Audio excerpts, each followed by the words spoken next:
नमस्ते दोस्तों। क्या आपने कभी सोचा है कि एक आलसी इंसान भी जिंदगी का सबसे बड़ा विजेता बन सकता है? आज की कहानी आपको चौंका देगी, क्योंकि इसमें मेहनत से ज्यादा काम आएगी दिमाग की ताकत। यह कहानी है एक ऐसे लड़के की जिसे सब निकम्मा समझते थे, लेकिन वही लड़का एक दिन पूरे राज्य को हैरान कर देता है। तो अंत तक जरूर देखिए, क्योंकि आज आप सीखेंगे कामयाबी का असली राज। एक छोटे से गांव में अर्जुन नाम का एक लड़का रहता था। वह अपने माता पिता के साथ खेत के पास एक छोटे से घर में रहता था। अर्जुन बहुत आलसी था। हर दिन वह अपने पिता के साथ खेत में जाता, लेकिन उसका काम सिर्फ पक्षियों को भगाना था। जहां बाकी लोग लाठी या पत्थर इस्तेमाल करते थे, वहीं अर्जुन ने एक चालाक तरीका अपनाया। उसने खेत में लकड़ी के खंभे लगाए और उन्हें रस्सियों से जोड़ दिया। अब वह एक जगह लेटकर ही रस्सियां हिलाता और पक्षी डरकर उड़ जाते। काम तो हो जाता था, लेकिन मेहनत नहीं करनी पड़ती थी। उसके पिता अक्सर सोचते, अगर मैं बीमार पड़ गया तो यह लड़का कैसे संभालेगा सब कुछ। लेकिन उन्होंने कभी उसे रोका नहीं। एक दिन वही हुआ जिसका डर था। तेज गर्मी और सूखे के कारण उसके पिता बीमार पड़ गए। अब पूरे खेत की जिम्मेदारी अर्जुन पर आ गई। शुरुआत में उसने कोशिश की, लेकिन वह मेहनत का आदी नहीं था। कुछ ही दिनों में फसल सूखने लगी। पानी की कमी और लापरवाही ने सब कुछ बर्बाद कर दिया। उस रात अर्जुन अकेला आसमान के नीचे बैठा था। उसकी आंखों में पछतावा था। उसने खुद से कहा, काश मैंने पहले मेहनत की होती। अगली सुबह गांव में हलचल थी।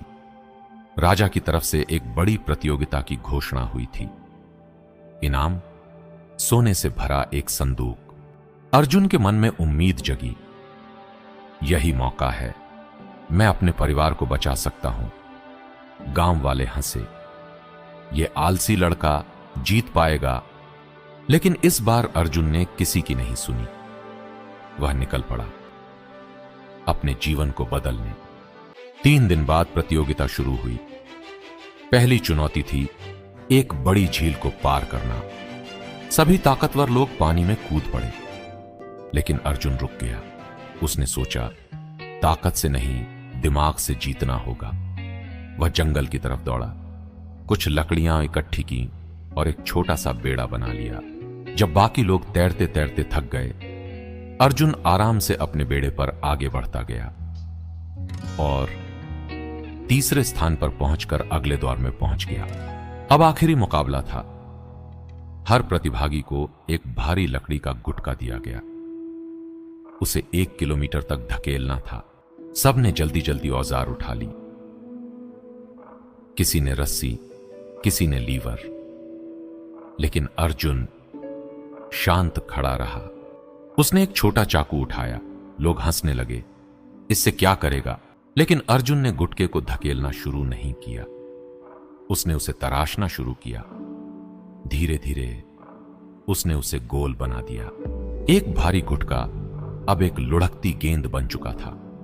और फिर अर्जुन ने उसे धक्का दिया। गेंद तेजी से लुढ़की और अर्जुन सीधा फिनिश लाइन पार कर गया। वह जीत चुका था। पूरा मैदान तालियों से गूंज उठा। जिसे सब आलसी समझते थे, वही सबसे बड़ा विजेता बन गया। यह कहानी हमें सिखाती है, सिर्फ मेहनत ही नहीं, सही सोच भी जरूरी है। आलस बुरा नहीं, अगर उसे स्मार्ट काम में बदल दिया जाए। और सबसे जरूरी, जब आपके पास एक बड़ा कारण होता है, तो आप खुद को बदल सकते हैं। तो अगर आप भी कभी खुद को कमजोर या आलसी महसूस करें, तो याद रखें, आप हारने के लिए नहीं बने। आप बस सही वजह का इंतजार कर रहे हैं। अपने सपनों को अपना कारण बनाइए और फिर देखिए आप क्या कर सकते हैं। अगर आपको यह कहानी पसंद आई, तो ऐसे ही और दमदार कहानियों के लिए जुड़े रहिए। मिलते हैं अगली कहानी में। तब तक सीखते रहिए और आगे बढ़ते रहिए।